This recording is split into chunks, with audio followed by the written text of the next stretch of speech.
Hi everyone, I'm Shivani Saxena and welcome to my channel S for Shivani, a one-stop destination for all your MBA needs. Internships play an important role in building your profile, and I always insist people should take up internships, get hands-on experience and then move on to a college of their choice or to the job that they're looking at. For those of you who do not know what internship is, it means you can imagine it like a micro job which lasts for around 1 to 6 months, and this tenure depends on the kind of profile the company is hiring for and the kind of project that they are going to give you. And then people work in the internship for the decided time. They have their own specific KRAs, which are the key responsibility areas to follow and deliver. They get the actual hands-on experience on the work and the corporate life, how it looks like, and then they leave this micro job to go to a college or to get another job. But the question here lies that should you be doing every internship that you come across? The answer is no.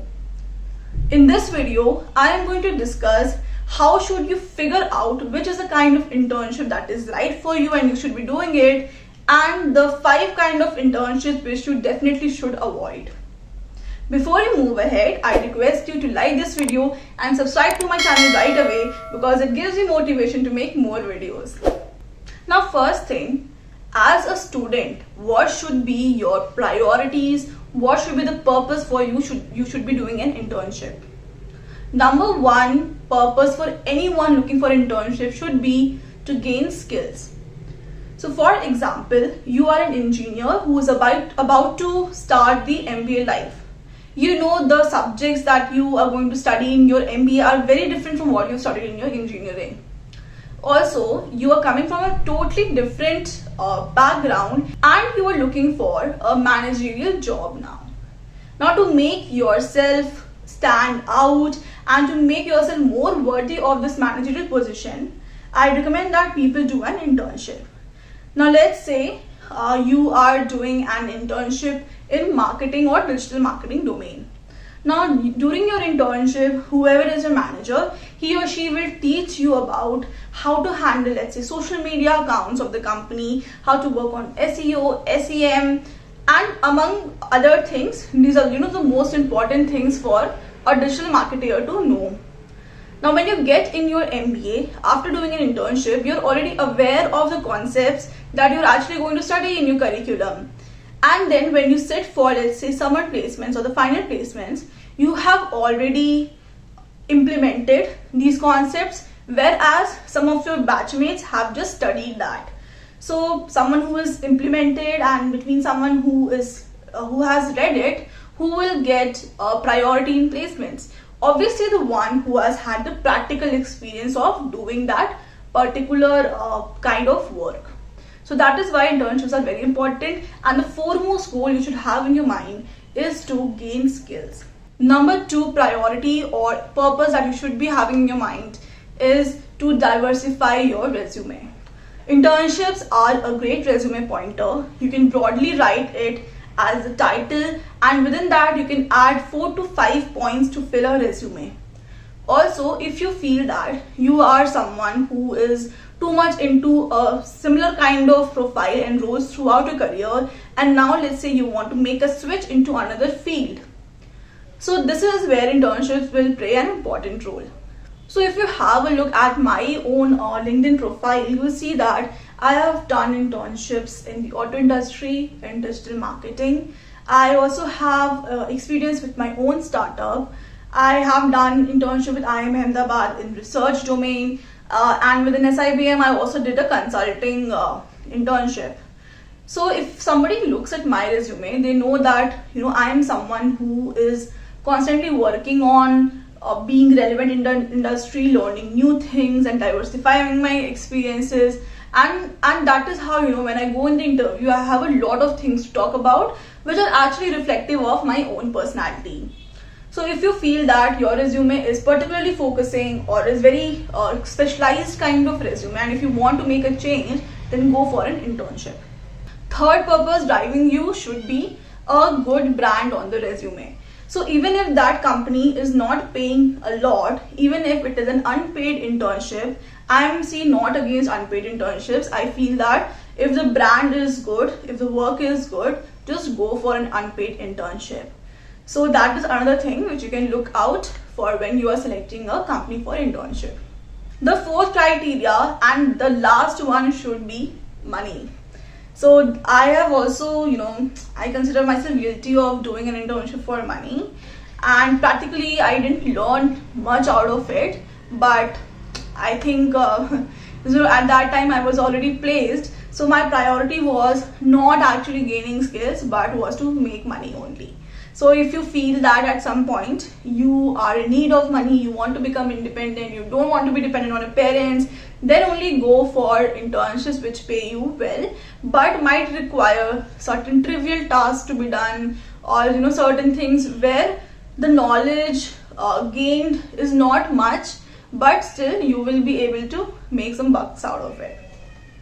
Now I'll come to the 5 kinds of internships which you should definitely avoid. Number 1, and this I'm sure everybody has done it once, and they will tell you what they learned, which is zero. You don't learn anything out of this kind of internship, and that is campus ambassadors. Nowadays they have come up with really fancy terms like XYZ brand igniter, torch bearer, and a member of XYZ club, and so on. But actually these are the organizations who are very selfish.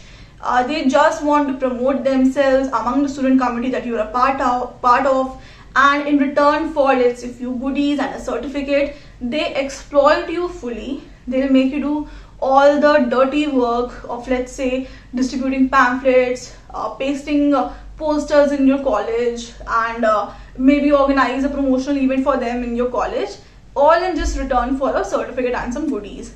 And actually out of it you do not gain much knowledge. So unless you are finding, let's say, again the point here will be, if the campus ambassador internship is from a good brand, then go ahead. If not, then stay out of it. The second kind of internship to avoid is the ones involving promotions on social media platforms or PR kind of activities. Very typical of such companies or organizations, when they mention about their JDs, is that they'll tell you about that you should be knowing social media accounts, you should be working on SEO and SEM, and when you are actually selected and the work starts, you find that these companies just want you to copy paste a template of message that they'll give you on your social media platform, and then they'll ask you to get X number of likes, Y number of shares, or it could be even in terms of selling something. So for example, I know there has been one company where a lot of students have been posting about them to buy a subscription of their product. Unless the person is actually teaching you how you can manage social media accounts, how to do digital marketing, and unless the person is teaching you SEO and SEM and other kinds of promoting content, so don't just go for internships which will make you get likes or retweets for the company, or maybe sell a product. Third kind of internship that you should be avoiding is the one involving telecalling. The company will give you a material or kind of a pitch that you have to read out and speak on the phone, and maybe sell insurance for them or some finance scheme, or ask to renew warranty and so on. A lot of my friends have got stuck in such kind of internships, and the 1 month that they spent there was torturous for them. And in this kind of internship, okay, you might get to learn some negotiation, some selling skills, but unless you're out there on the field, and unless you are talking to the person, the customer, face to face, understanding the needs, and not just reading from a page which tells you what to speak, I think these kind of internships should be avoided. Fourth kind of internship you should be avoiding is the ones that ask you to invest some money, or pay a kind of like a security deposit before you run away from them. So कोई भी internship अगर पैसे मांग रही है, that is a warning sign for you to say no to it. Fifth kind of internship, unless you do not have any NGO experience and you want one, then it is fine. But if you already have some experience in social work, then don't go for NGO internships wherein they simply ask you to raise funds from them.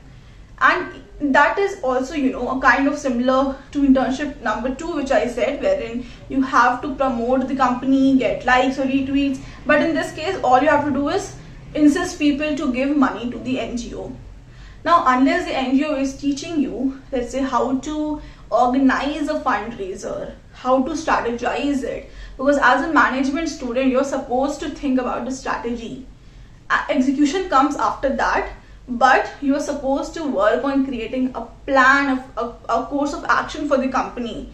Unless you are learning that bit from that internship, then don't go for these kind of internships.